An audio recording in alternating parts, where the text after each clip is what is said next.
It's Hawaii Public Radio, HPR1, Dave Lawrence, and Joy Division. Love will tear us apart. And more than love can tear us apart, sometimes the music does too. An example of that is Peter Hook for fans of Joy Division and New Order. A legendary figure for some ex-bandmates, however, an adversary in an ongoing legal feud over the music. But as we check in ahead of his Friday night show at the Republic, those struggles do not overshadow an appreciation for where he comes from. Good theme on this Thanksgiving. Peter, good news for fans coming back to the islands. Been a while, too. Any memories come to mind? Yeah, actually, it was very hot. I got sunburnt rotten. New Order played there in 1984 at the Wave Club. On that note of warm, tropical places, when you were a kid, you got to live for a time in Jamaica. I moved there when I was 6.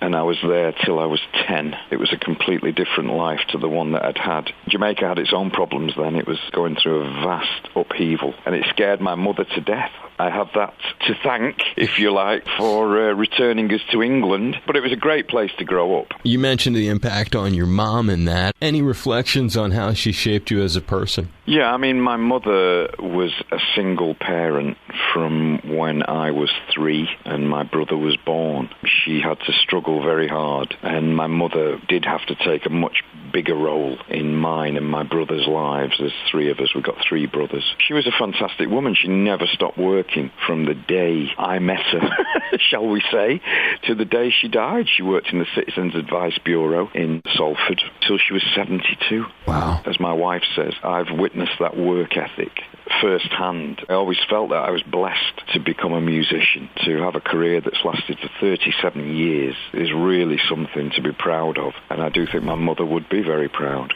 God rest her soul.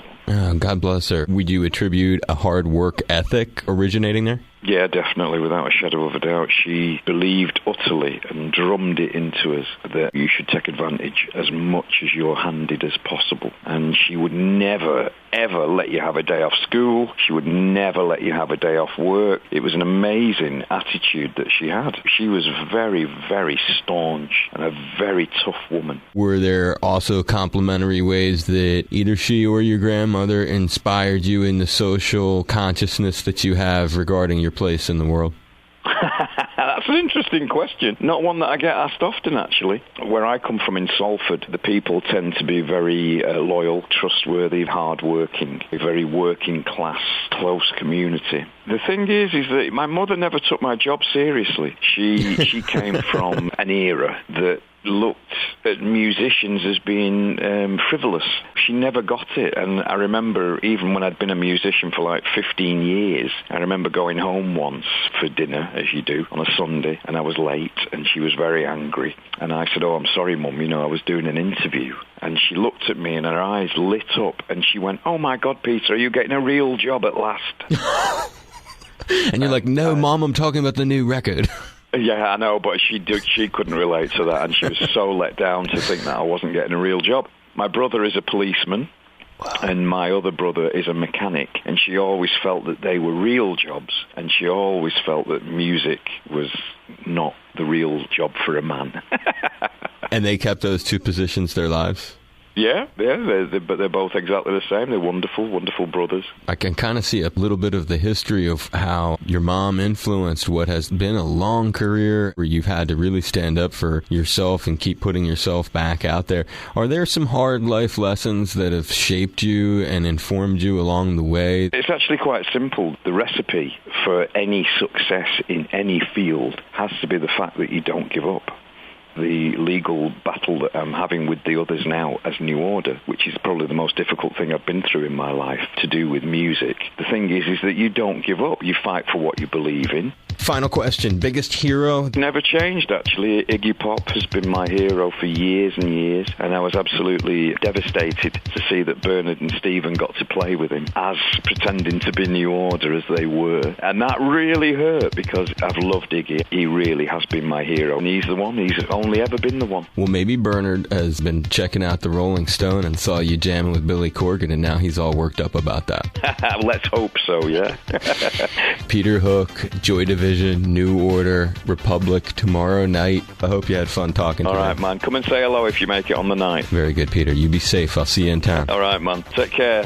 Hi, this is Peter Hook from New Order and Joy Division, and you're tuned to my friend Dave Lawrence, member-supported Hawaii Public Radio. Enjoy. How does it feel to treat me like you do? When you laid your hands on me and told me who you are. Thought I was mistaken. I thought I heard your words. Tell me, how do I feel? Tell me now, how do I feel? Those who came before me lived through their vocations, from the past until completion. We'll turn away no more, and I still find it so hard to say what I need to say. But I'm quite sure that you'll tell me just how I should feel today.